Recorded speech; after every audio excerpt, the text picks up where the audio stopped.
दोस्तों, भारत ने मलेशिया के साथ एक काफी महत्वपूर्ण डील साइन कर ली है, जिसके तहत भारत का हिंदुस्तान एरोनॉटिकल लिमिटेड मलेशिया के अंदर अपना एक ऑफिस खोलने वाला है और इसकी मदद से भारत मलेशिया के अंदर अपने तेजस फाइटर जेट को और ज्यादा तेजी से समर्थन दे पाएगा, ताकि मलेशिया भारत से ये फाइटर जेट खरीद ले। आपको पता होगा कि मलेशिया 18 लाइट कॉम्बैट एयरक्राफ्ट खरीदना चाहता है और भारत ने अपना तेजस फाइटर जेट मलेशिया को ऑफर भी किया है, जिसके लिए मलेशिया और भारत के बीच में बातचीत काफी समय से चल रही है और ये खबर भी निकलकर सामने आ चुकी है कि तेजस इस टेंडर के तहत सबसे अच्छा फाइटर विमान बनकर सामने आ चुका है। वहीं पर इसी बीच ये खबर आना कि मलेशिया के अंदर हिंदुस्तान एरोनॉटिक्स लिमिटेड अपना एक ऑफिस खोलने जा रहा है, तेजस के इस टेंडर में जीतने के चांसेस को बढ़ा देता है। तेजस फाइटर जेट की डील के लिए भारत और मलेशिया के बीच में बातचीत काफी लंबे समय से चल रही है। बस इंतजार है तो इस टेंडर में मलेशिया के द्वारा तेजस को चुनने का। तेजस पहले से ही काफी ज्यादा अच्छा फाइटर विमान बन चुका है। भारतीय वायुसेना ने भी 48,000 करोड़ रुपए की लागत से 83 तेजस फाइटर विमान खरीदे हैं। इतना ही नहीं बल्कि भविष्य में तेजस के और अलग अलग वेरिएंट बनाए जाएंगे, जिन्हें भारतीय वायुसेना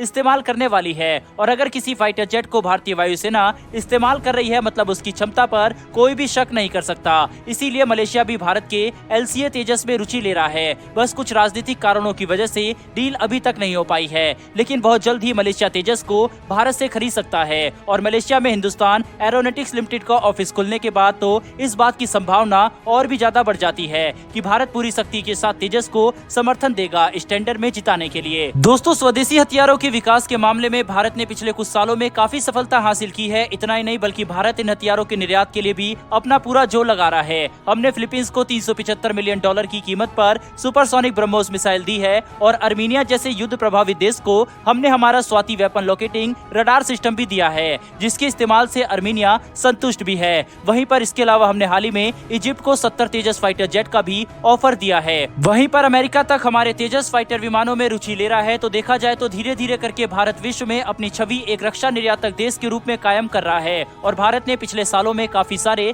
रक्षा हथियार निर्यात किए हैं, जो कि हमारी अर्थव्यवस्था के लिए भी काफी सही बात है। अगर मलेशिया भारत से तेजस फाइटर जेट को खरीद लेता है तो यह भारत के लिए एक काफी बड़ी सफलता होगी। भारत पहली बार किसी देश को फाइटर जेट निर्यात कर रहा होगा, वह भी एक स्वदेशी फाइटर विमान। इसके अलावा भारत ने मलेशिया को उनके पास मौजूद 18 रूसी सुखोई 30 लड़ाकू विमानों को मेंटेन करने का भी ऑफर दिया है, क्योंकि भारत के पास ऐसा इंफ्रास्ट्रक्चर पहले से ही मौजूद है कि हम मलेशिया के पास मौजूद सुखोई 30 लड़ाकू विमानों को मेंटेन कर सकते हैं। यही वजह है कि भारत ने इसका भी ऑफर दिया है। मलेशिया के साथ भारत बहुआयामी साझेदारी कर सकता है। इससे भारत और मलेशिया दोनों को आर्थिक फायदा तो होगा ही, साथ ही अंतर्राष्ट्रीय स्तर पर भी दोनों देशों को फायदा होने वाला है। बहरहाल दोस्तों, बढ़ते हमारी दूसरी खबर की तरफ, जो कि अमेरिका से निकल कर आ रही है। दरअसल अमेरिका भारत को heavily modified F-35 fighter jet का ऑफर दे सकता है, जो कि भारत के लिए काफी ज्यादा अच्छा होगा और भारत की जरूरत के हिसाब से इस F-35 फाइटर जेट में बदलाव किए जाएंगे। भारत 114 लड़ाकू विमानों को खरीदने वाला है, वह भी $20 अरब की कीमत पर, और ये दुनिया में अब तक का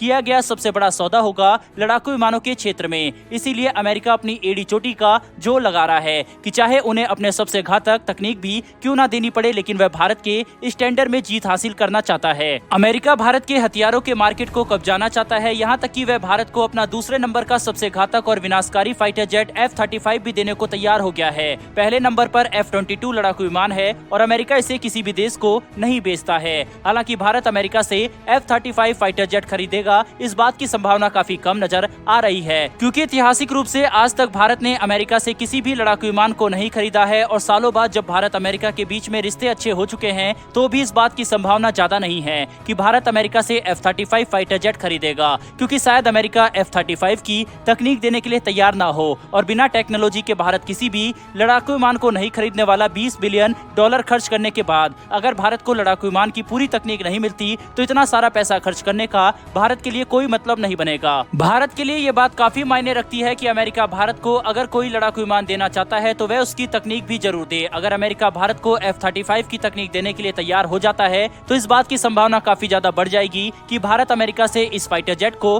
खरीद ले। वैसे दोस्तों, आपके हिसाब से क्या 114 विमानों के टेंडर में भारत को F-35 को कंसीडर करना चाहिए या नहीं? अपनी राय कमेंट बॉक्स में लिखकर जरूर दें। साथ ही डिफेंस और वर्ल्ड अफेयर से जुड़ी ऐसी वीडियो के लिए चैनल को सब्सक्राइब कर बेल नोटिफिकेशन को अवश्य दबा लें। फिर मिलेंगे ऐसी एक नई वीडियो के साथ। धन्यवाद। जय हिंद।